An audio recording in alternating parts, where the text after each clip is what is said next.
अगर आप भी दिल्ली एनसीआर में रहते हैं तो आपके लिए एक राहत भरी खबर है। दरअसल सुप्रीम कोर्ट ने 12 अगस्त को ये आदेश दिया है कि दिल्ली में जो 10 साल पुराने डीजल वाहन थे और जो 15 साल पुरानी पेट्रोल गाड़ियां थी, उन्हें जो 1 जुलाई से बंद करने का आदेश दिया गया था, उस पर फिलहाल रोक लगा दी गई है। यानी कि फिलहाल ये गाड़ियां चलती रहेंगी। सुप्रीम कोर्ट ने कहा है कि इस पर कोई भी, यानी कि ये जो गाड़ियों के मालिक हैं, उन पर कोई भी दंडात्मक कार्रवाई फिलहाल ना की जाए। और ये जो रोक है वो करीब करीब 4 हफ्ते के लिए लगाई गई है। तो इस पर और डिटेल में अगर हम बात करें तो सुप्रीम कोर्ट की बेंच, जिसमें चीफ जस्टिस BR गवई की अध्यक्षता में 3 जस्टिस शामिल थे, उन्होंने ये आदेश दिया है। और इसमें कहा गया है कि दिल्ली में जो 10 साल से पुराने डीजल गाड़ियां हैं और 15 साल से पुराने जो पेट्रोल गाड़ियां हैं, उनके मालिकों को फिलहाल कुछ राहत दी जाए और कोई जबरन कार्रवाई ना की जाए, कोई दंडात्मक कार्रवाई उनके खिलाफ ना की जाए। और यह आदेश तब लागू हुआ जब दिल्ली सरकार ने इस आदेश को कोर्ट में चुनौती दी थी। अब आपको और थोड़ी सी अगर इसकी डिटेल दी जाए तो इसकी पहले बैकग्राउंड स्टोरी का समझना होगा। तो कुछ साल पीछे जाते हैं, करीब करीब 10 साल पीछे। तो 2015 में NGT ने ये आदेश दिया था कि दिल्ली और NCR, इसमें 10 साल पुरानी जो डीजल गाड़ियां हैं और 15 साल पुरानी जो पेट्रोल गाड़ियां हैं, उनको सड़क पर ना चलने दिया जाए, क्योंकि इससे एयर पॉल्यूशन जो है वो काफ़ी तेज़ी से बढ़ रहा है। 2015 से ये मामला चल रहा था। 2018 में फिर ये जो मामला था वो सुप्रीम कोर्ट गया और सुप्रीम कोर्ट ने भी NGT के आदेश को ही बरकरार रखा और साफ कहा कि अगर कोई इन नियमों का पालन नहीं करता, कोई इन नियमों के खिलाफ जाकर गाड़ी चलाता है, तो उसके खिलाफ कार्रवाई की जाए। इसके बाद 2025 में CAQM यानी कि commission for air quality management, इसका एक आदेश आता है कि 1 जुलाई से जो एंड ऑफ लाइफ व्हीकल्स हैं, यानी कि जैसा कि हमने आपको बताया अभी 10 साल पुरानी डीजल गाड़ियां, जिन डीजल गाड़ियों को 10 साल पूरे हो चुके हैं 1 जुलाई तक, और जिन पेट्रोल गाड़ियों को 1 जुलाई तक 15 साल पूरे हो चुके हैं,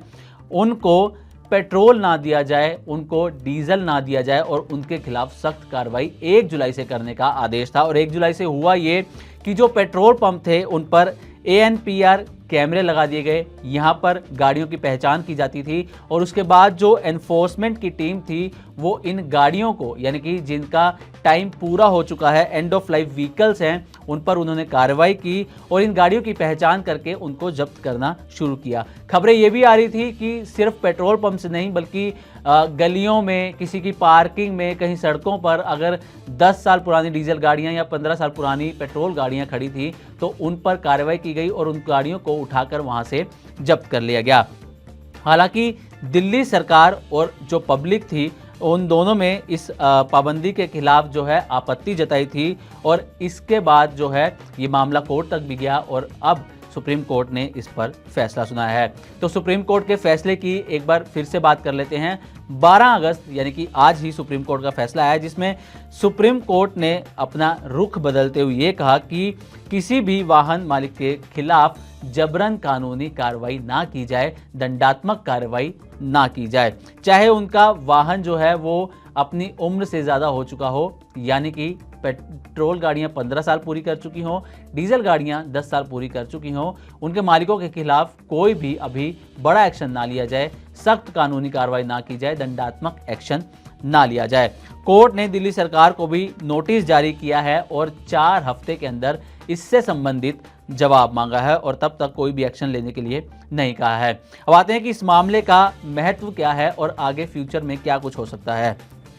तो आपको बता दें कि सरकार की जो पाबंदी है उसका मकसद क्या था। उसका जो सबसे बड़ा मकसद था, सबसे बड़ा रीज़न था, वो था एयर पोल्यूशन को कंट्रोल करना, क्योंकि दिल्ली NCR में एयर पोल्यूशन पिछले कुछ सालों से देखें तो सबसे बड़ा मुद्दा रहा है और कई सरकारें इसका जो है वो विरोध भी करती रही हैं। जो ओपोजिशंस की सरकारें थी वो इसका विरोध करते रही हैं कि दिल्ली में पोल्यूशन की जो क्वालिटी है, जो एयर क्वालिटी है दिल्ली की, NCR की, वो बेहद ख़राब हो चुकी है। और ख़ासकर जब सर्दियां आती हैं, विंटर सीजन आता है, अक्टूबर से लेकर जनवरी, फरवरी, मार्च तक के जो महीने होते हैं, इसमें दिल्ली NCR की जो एयर क्वालिटी है वो बेहद ज़्यादा ख़राब हो जाती है और इसी के चलते जो है ये फैसला लिया गया था। लेकिन फिलहाल सुप्रीम कोर्ट ने इस पर कुछ समय के लिए रोक लगा दी है और कार मालिकों को इस पर राहत दी है।